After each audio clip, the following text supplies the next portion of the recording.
Bom dia a todos. Sou grato a Deus por mais essa oportunidade que o Senhor nos concede de estar trazendo mais uma reflexão bíblica a respeito dos filhos da promessa, dos filhos de adoção e o Filho unigênito de Deus. Aqui no Evangelho segundo escreveu João, o chamado discípulo amado, está escrito assim no capítulo 1, no versículo 11. Veio para o que era seu, e os seus não receberam. Versículo 11. Veio para os que eram seus, e os seus não receberam. No princípio, lá no livro do Gênesis, a Bíblia diz que Deus criou todas as coisas, fez macho e fêmea, fez o homem e a mulher. Ele os criou. E dali para frente, todos os seres criados se tornaram criaturas de Deus. Seres criados por Deus, seres amados por Deus, seres cuidados por Deus, com todas as suas necessidades. Até hoje, Deus tem cuidado dos seus seres, com todo o cuidado, com todo o amor, com todo o carinho. Porém, desde o Gênesis, que o Senhor deixou um que nós chamamos de livre-arbítrio, para que o homem e a mulher pudessem tomar suas próprias decisões. E desde então, Deus deu livre-arbítrio ao homem e à mulher. Todos conhecem as histórias do pecado e tal.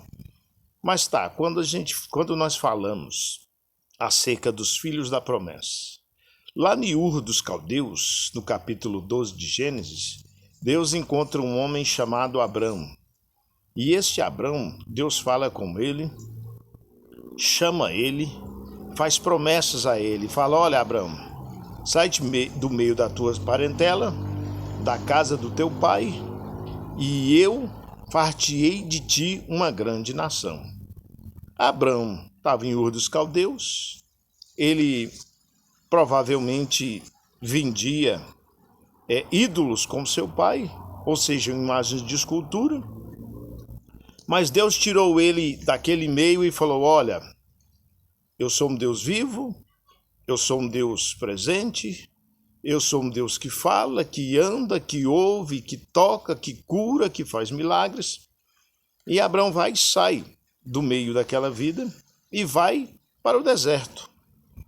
Abraão tem várias experiências, tem várias situações que ele aprende, porque no decorrer da jornada, da caminhada, ele aprende a conhecer a Deus. Ele sai pela fé, mas ainda não o conhecia. A própria Bíblia diz que pela fé ele ouviu o chamado de Deus e saiu. E Deus fez uma promessa que ia fazer dele uma grande nação. Essa grande nação, no decorrer da história, no decorrer dos tempos, foi se acontecendo, foi prosperando, foi aumentando, como lá em Êxodo de Moisés, a situação de Moisés, quando Moisés tira o povo do Egito, que foi exatamente essa nação que Deus tinha prometido a Abraão. E esse povo da promessa, quando nós chegamos lá, na época de Jesus, esse era o povo da promessa, a promessa que Deus fez a Abraão, era o povo da promessa. É onde está escrito aqui: veio para o que era seu, mas os seus não receberam.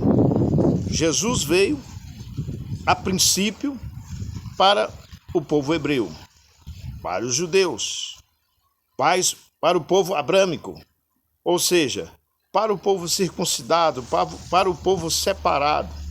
Ele veio primeiro para os judeus, mas eles não receberam, até porque escrito está que Jesus, certa vez, chegando em Jerusalém, olhou em cima do monte e chorou sobre Jerusalém, dizendo: Jerusalém, Jerusalém, como eu queria lhe ajuntar, como a galinha junta seus pintinhos, a galinha abraça seus pintinhos embaixo das suas asas e protege. Jesus estava dizendo que queria protegê-los. Porém, Jesus ainda diz: porém agora isto vos é encoberto. Em outras palavras, traduzindo, o Senhor fechou o entendimento deles para que eles não compreendessem, porque eles tinham endurecido o coração e o Senhor tinha um projeto com as nações que não eram circuncidadas, com as pessoas que eram chamadas de gentios, com as pessoas que não tinham parte na promessa de Abraão, porque Deus não faz acepção de pessoas. Deus ama tudo que ele criou. Ele cuida de todos que ele criou. Essa é a dificuldade de muitos seres humanos, de muitas pessoas, de compreenderem, de entenderem a Deus. Como é que Deus cuida de um homicida? Como é que Deus cuida de um assassino? Como é que Deus cuida de uma pessoa que está vivendo na destruição e Deus permite que essa pessoa tenha saúde? Simples. É porque o Senhor ama todos que ele criou. E o livre-arbítrio está para as pessoas fazerem aquilo que elas escolherem fazer. Porém, o que está escrito é que Deus amou o mundo de tal maneira e deu o seu Filho unigênito, para que todo aquele que nele crê não pereça, mas tenha a vida eterna. Existe um ponto aí. Deus enviou o seu Filho, o unigênito, o nascido, o gerado pelo Espírito Santo. E todo aquele que é filho da promessa, que seriam os judeus, se eles tivessem recebido a Jesus, eles tinham alcançado a salvação eterna. Eles têm direito a essa vida passageira, assim como eu e você. Eles têm direito a essa vida passageira. Eles têm direito a ter felicidade. Eles têm direito a prosperar. Eles têm direito a ter saúde, mas nessa vida passageira. Agora, para a vida eterna, é necessário passar pelo Filho unigênito. Então, nós estamos falando aqui do Filho da promessa, que são o povo de Israel, o unigênito Filho de Deus, que é o nosso Senhor e Salvador Jesus Cristo, que se apresentou a eles e eles não o entenderam. Mas o terceiro está aqui, olha, versículo 12 de João. Mas a todos quantos o receberam, deu-lhes o poder de serem feitos filhos de Deus, aos que creem no seu nome. 13. Aos que não nasceram do sangue, nem da vontade da carne, nem da vontade do varão, mas de Deus. Filho de sangue, Jesus Cristo, nascido, gerado pelo Espírito Santo. Na vontade da carne, os filhos de Abraão. Da vontade do varão, os filhos de Abraão.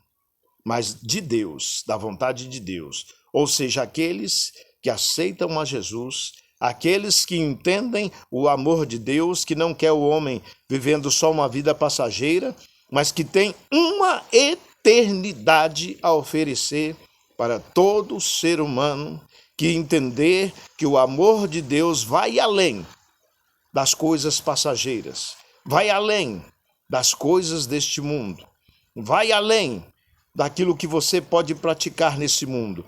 Deus lhe ama e enviou o seu Filho unigênito para te justificar dos seus pecados. Mas é necessário uma mudança de vida, uma mudança de caráter, uma mudança de atitudes e aceitar a salvação que foi estendida para você.